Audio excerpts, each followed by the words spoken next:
importantes como los que vengo a compartirles el día de hoy.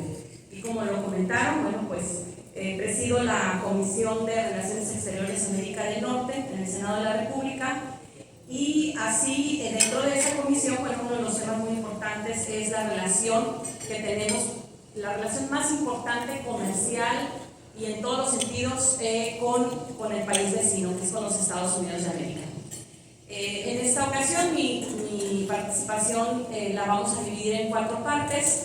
El primero serían los trabajos de la comisión, que fue el tema que nos solicitaron del que pudiéramos hablar. El tratado entre México, Estados Unidos y Canadá, conocido como el TEMEC, sobre migración y seguridad.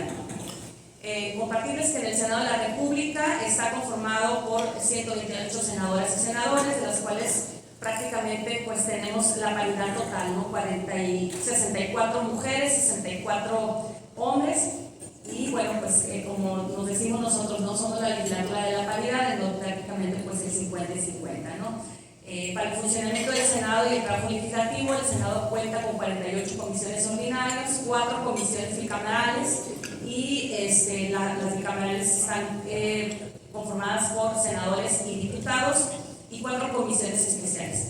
Dentro de las comisiones ordinarias se encuentra la Comisión de Relaciones Exteriores América del Norte, la cual trata temas que implican relaciones con nuestros 2 principales socios, amigos, aliados, que es Estados Unidos de América y Canadá, con quien constantemente tenemos encuentros, conversaciones, con la finalidad de enriquecer la diplomacia parlamentaria y temas que nos preocupan a las 3 naciones. Dentro de estos temas tenemos la responsabilidad de aprobar nombramientos de embajadores de estos países, que en este periodo en la comisión en el que hemos estado al frente, hemos tenido la oportunidad de nombrar 2 embajadores de México para Estados Unidos, que es la embajadora Marta Bárcena, y el embajador actual, que es el embajador Esteban Montezuma. Y para Canadá hemos nombrado al embajador Juan José Ignacio Gómez Camacho, y recientemente nombramos al embajador Carlos Manuel Joaquín González. También tenemos la responsabilidad de ratificar y aprobar nombramientos de cónsules en estos 2 países. Destacan los consulados de los estados fronterizos como California y Texas, que son los más grandes, tanto por el territorio y por circunscripciones, y sobre todo, bueno, pues que es donde la mayor cantidad de mexicanos residen, ¿no? En este caso, pues hemos tenido la oportunidad de nombrar estos embajadores en estos estados, cónsules en estos estados. También dentro de los trabajos de la comisión nos toca aprobar diversos instrumentos internacionales de relación y cooperación con estos 2 países, como el reciente Tratado Comercial, TEMEC, y su protocolo modificatorio, que este protocolo fue a raíz precisamente de las solicitudes que se hicieron por parte de los países socios en el tema laboral, tuvimos que hacer una reforma laboral, y que trataba sobre todo de la libre asociación y creación de sindicatos principalmente. Anteriormente en México únicamente existía el monopolio del sindicalismo, es decir, existía un sindicato único por cada rubro. Sin embargo, pues con esta reforma a la ley laboral se abrió la posibilidad de que existan varios sindicatos pues en cada uno de las podríamos decir, de las rubros laborales. También tuvimos aprobar un acuerdo de cooperación ambiental y de usos pacíficos de energía nuclear. Finalmente, mencionar que constantemente tenemos reuniones de trabajo con los funcionarios de la Secretaría de Relaciones Exteriores, con legisladoras y legisladores de ambos países, así como con organizaciones empresariales como la American Chambers y diversos think tanks de Estados Unidos, instituciones académicas dedicadas a la investigación y entendimiento de las relaciones binacionales entre México y Estados Unidos. Debo decir y ser muy enfática que la relación entre México y Estados Unidos, que así como es la más importante para México, a pesar de que veamos otras cosas en declaraciones, también es una relación muy compleja, y hay muchas organizaciones que están siempre tratando y estudiando la relación entre México y Estados Unidos. Ahora pasaremos al apartado del tratado más importante de nuestro país, que nuestro país tiene y que se ha modernizado y consolidado la región de Norteamérica, que es el TEMEC. Recordamos que nuestro país tenía una estructura comercial y económica cerrada al exterior, por lo que se dio una evolución y un nuevo entendimiento comercial. Uno de los aspectos que realmente ha cambiado al país ha sido precisamente el viraje que se dio hacia una vocación de exportación, lo que transformó y desarrolló la estructura comercial y productiva del país, como no lo habíamos visto en las últimas décadas de su historia moderna y que muchas veces se pasa por alto. En los 80 el modelo de desarrollo de nuestro país se colapsó, comenzando un proceso gradual de liberalización política y económica bajo el cual se han desarrollado las instituciones que hoy tenemos. Una autoridad y un tribunal electoral independientes, órganos constitucionales autónomos y un nuevo arreglo institucional. México se integró una nueva dinámica mundial con su incorporación al Acuerdo General sobre Aranceles Aduaneros y Comercio, que es el GATT, en 1986. Este fue un paso decisivo hacia la apertura comercial que en los hechos implicó dejar en el pasado un modelo de desarrollo que era obsoleto, ya que se basaba en una economía cerrada al exterior con altos aranceles, barreras proteccionistas y con un crecimiento hacia adentro, es decir, endógeno. Con la entrada al GATT comenzamos la ruta correcta de la apertura comercial, la competitividad y promoción del emprendimiento y la modernización de nuestras instituciones políticas y económicas. El proceso de apertura comercial se acompañó de un proceso de transición a la democracia que comenzó a finales de los 80 y se consolidó en los 90. Fue en esa década de los 90 que dimos el paso más importante en materia de libre comercio cuando se inició la negociación del tratado con América del Norte, el TELECAN. La negociación no era la primera alternativa del gobierno en ese entonces que había apostado por un acuerdo con Europa. Sin embargo, las circunstancias, las oportunidades y la vecindad nos impulsaron a desarrollar un nuevo marco comercial regional. Sobre los beneficios del Tratado de Libre Comercio de América del Norte, o mejor conocido como el TELECAN, tenemos que el comercio con nuestros socios comerciales se han multiplicado, creciendo de manera exponencial. En 1993, el comercio total con la región era de casi 91 mil millones de dólares.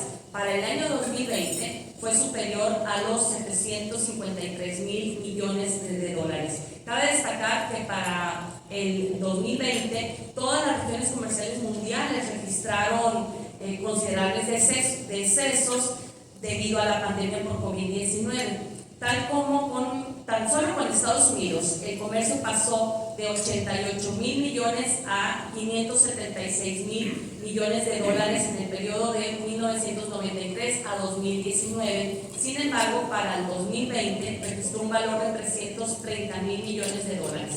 Con Canadá también hemos tenido resultados espectaculares, ya que el valor del comercio bilateral total pasó de 2.738 millones de dólares en 1993 a 24.161 millones de dólares en el año 2019. En el año 2020 se registró la cifra de 11.000 millones de dólares y debo destacar que ahora México tiene una balanza comercial positiva en el comercio con ambos socios de la región, con aranceles ceros, y esta apuesta histórica transformó precisamente la cultura empresarial, la dinámica de nuestros sectores económicos y la racionalidad gubernamental. México entró en un proceso de renegociación muy complejo inicialmente con Estados Unidos. Se desarrolló una intensa labor de cabildeo con la Casa Blanca, el Senado y la Cámara de Representantes, los gobernadores, el sector privado y funcionarios gubernamentales. En total se dieron, para llegar a la negociación del TEMEC, se dieron 7 rondas de negociación y una ronda final permanente. Finalmente, el 30 de noviembre del 2018 se firmó en la ciudad de Buenos Aires, Argentina, el nuevo tratado comercial, el tratado entre México, Estados Unidos y Canadá, hoy conocido como TEMEC. Debo destacar que pues fue prácticamente el último día del gobierno de Enrique Peña Nieto. Era necesario precisamente un nuevo arreglo comercial, no solo por presiones de la administración del expresidente Trump, sino para modernizar los términos de nuestros acuerdos e incorporar nuevas disciplinas. Hay que decir que el TELECAN ya era obsoleto, dado que no se contempló ningún tipo de mecanismo para su revisión, por lo que un tratado firmado en los 90 dejaba de lado temas fundamentales derivados del cambio tecnológico, la innovación, el emprendimiento y algo muy importante que quiero destacar en este nuevo tratado, un capítulo muy importante es el de la anticorrupción, que antes pues no se contemplaba, ni siquiera se hablaba de esto, ¿no? El TECMEC, que es un nuevo esquema, sin duda no es el mejor, creo que es corregible, mejorable. Sin embargo, pues fue el más apropiado y en el que se pudo lograr precisamente un acuerdo que beneficie pues a las tres naciones. El tratado moderniza absolutamente todos los aspectos de la relación comercial e introduce nuevas disciplinas comerciales como el comercio digital, la propiedad intelectual, la biotecnología y, como ya lo comenté, la anticorrupción.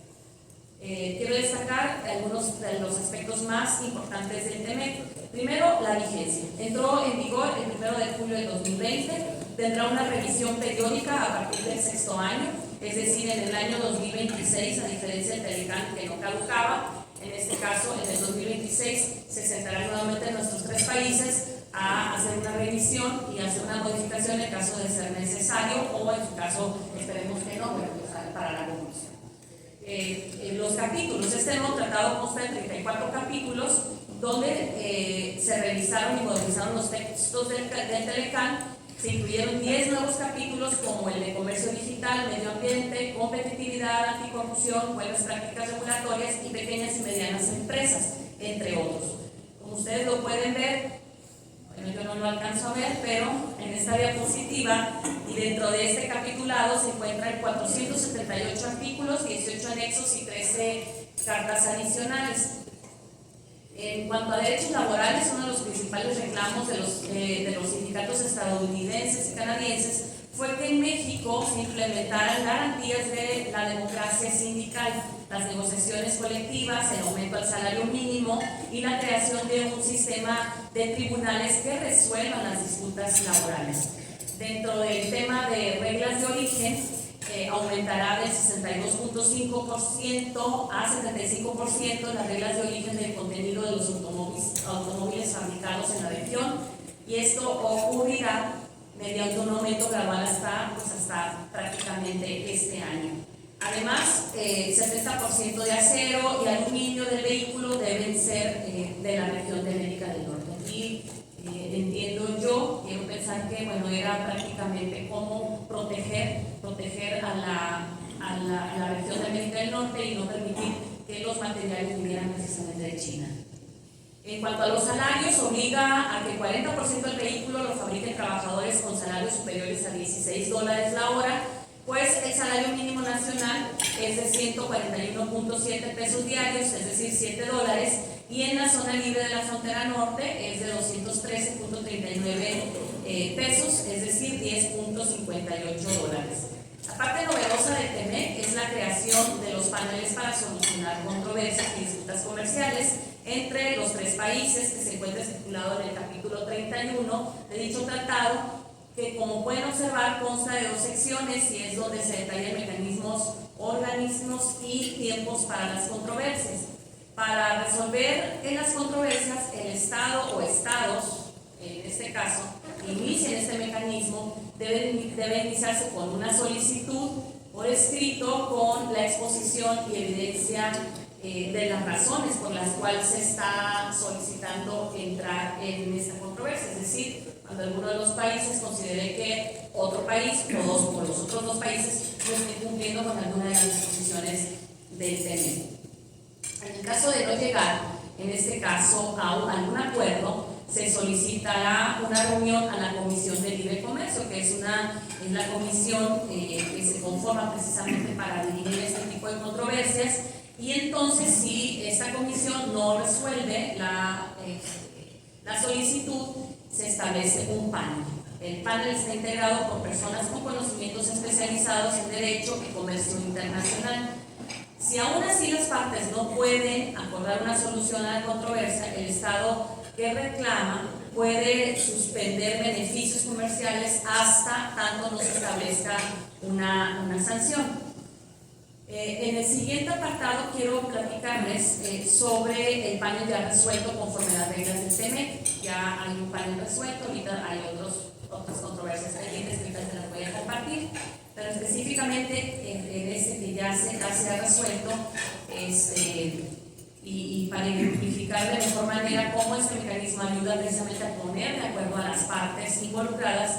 En este caso es en el sector automotriz, que es de gran importancia para México y América del Norte.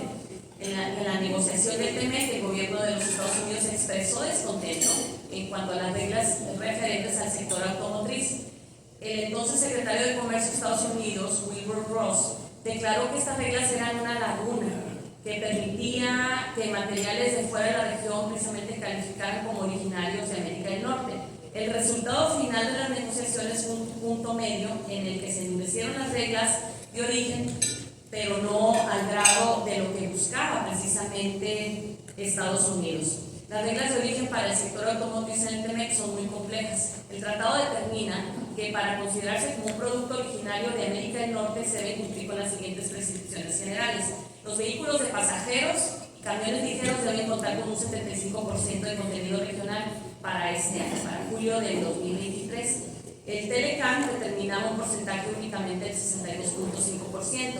Al menos el 40% del contenido de vehículos de pasajeros y 45% de los camiones ligeros y pesados deben producirse en instalaciones en las que los trabajadores de montaje ganen en promedio $16 por hora para este año. Para este año México tendrá que tener, bueno, México y las empresas extranjeras tendrán que tener ya a sus trabajadores ganando $16 la hora para julio de este año.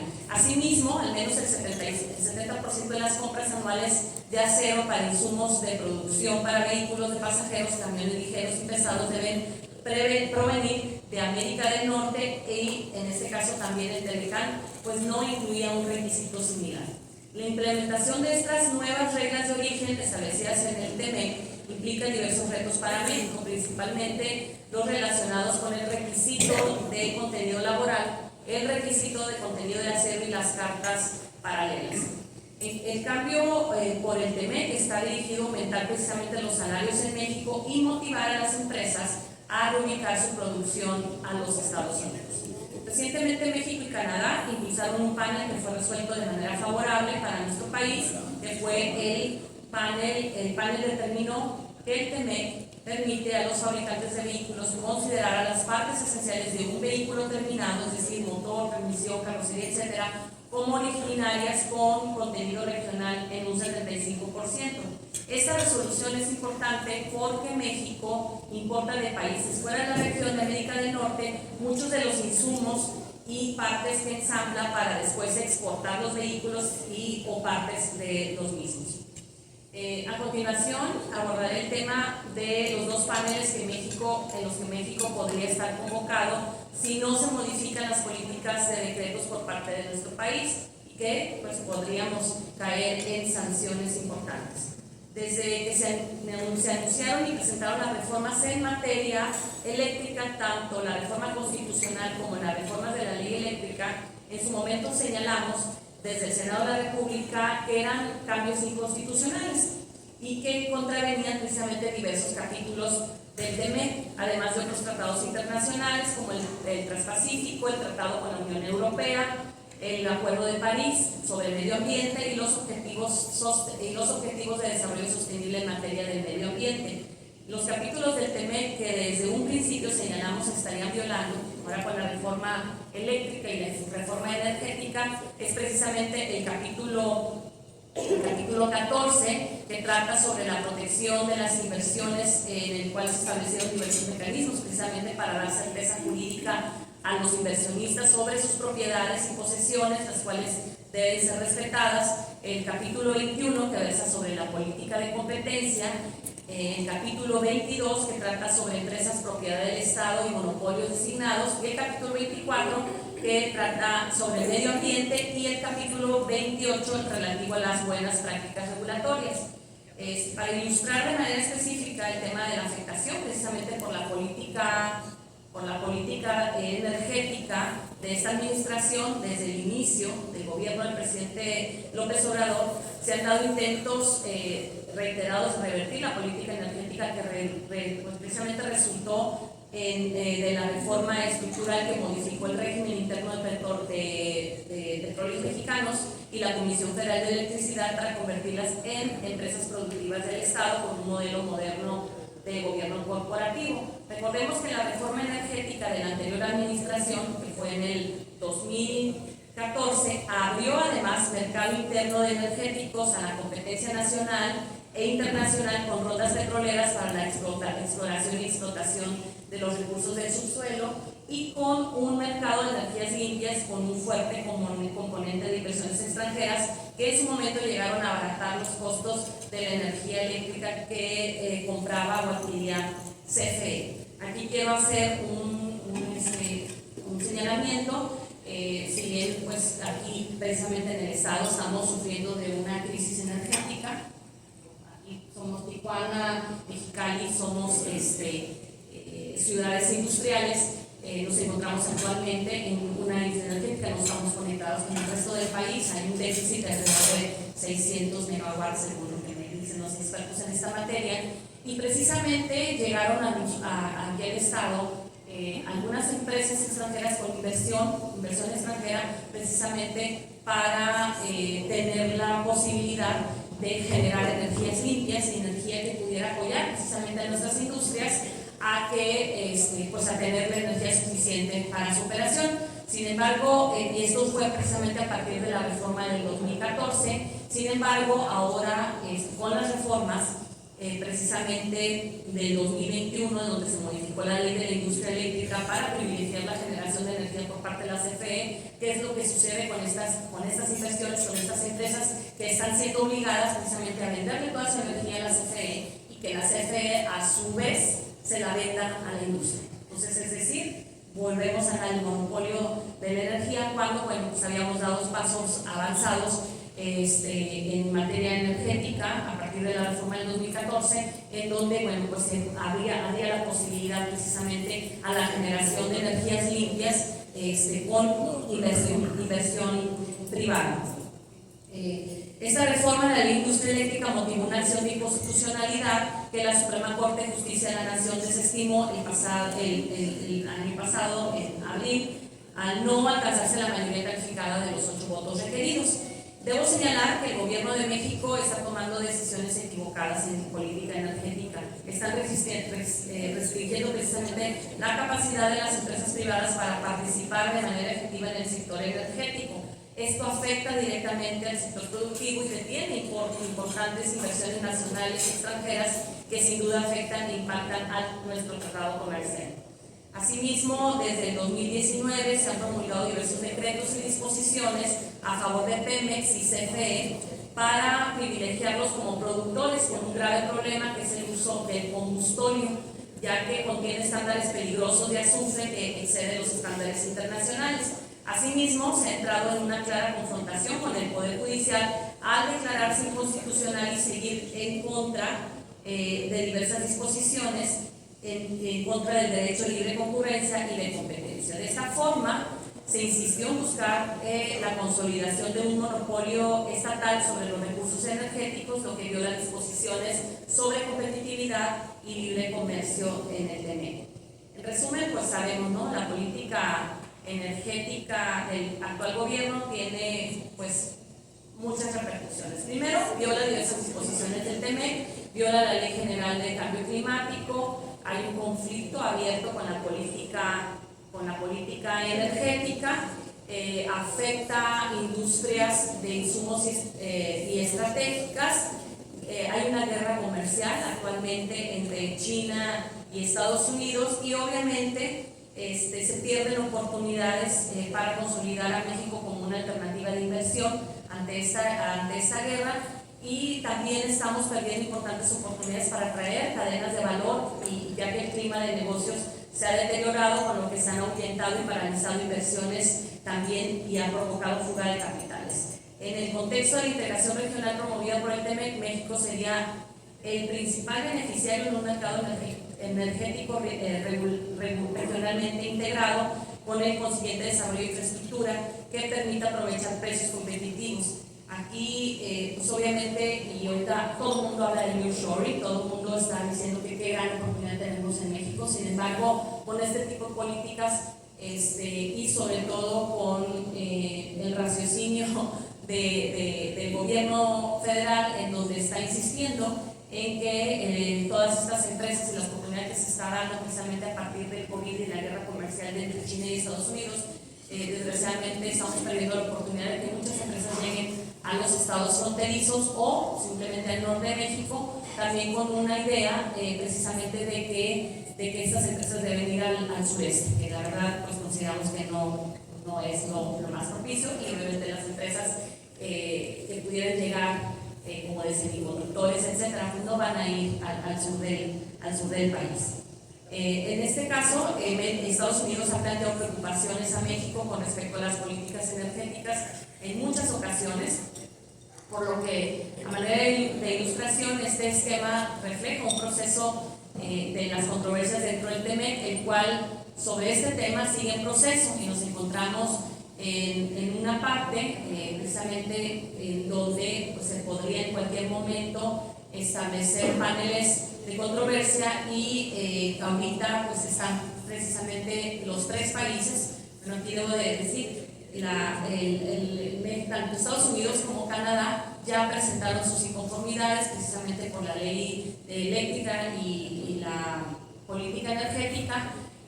Ahorita se están ya aparentemente las negociaciones, pero en cualquier momento podríamos entrar en un panel de controversia en donde las resoluciones a las que se pudiera llegar de verdad serían desastrosas para nuestro país. Primero, podría darse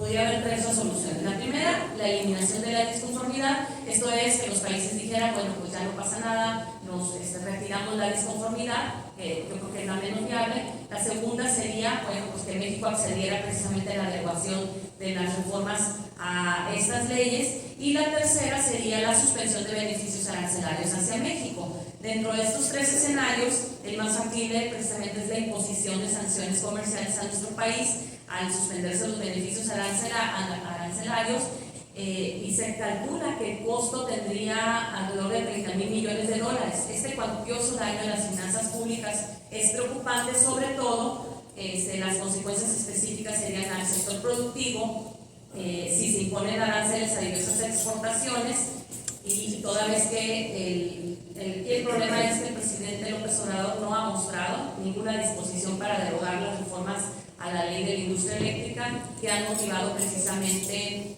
este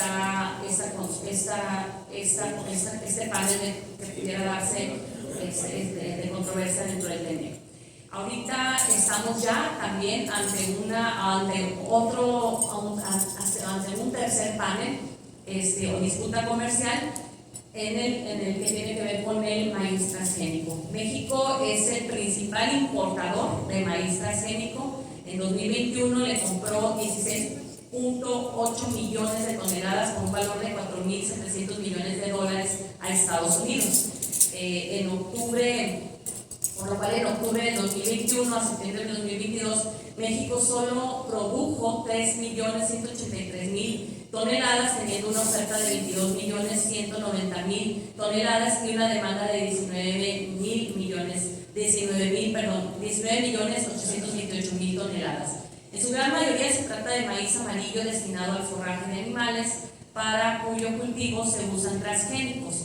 Esto es, 78% es para consumo pecuario, 15% para la industria almidonera y solo un 5% para consumo humano o autoconsumo. A raíz del decreto del presidente López Obrador, que prohibiría el maíz transgénico en el país a partir del 2025, tenemos ante nosotros precisamente otro panel. Actualmente no existe un mercado que pueda sustituir en las importaciones de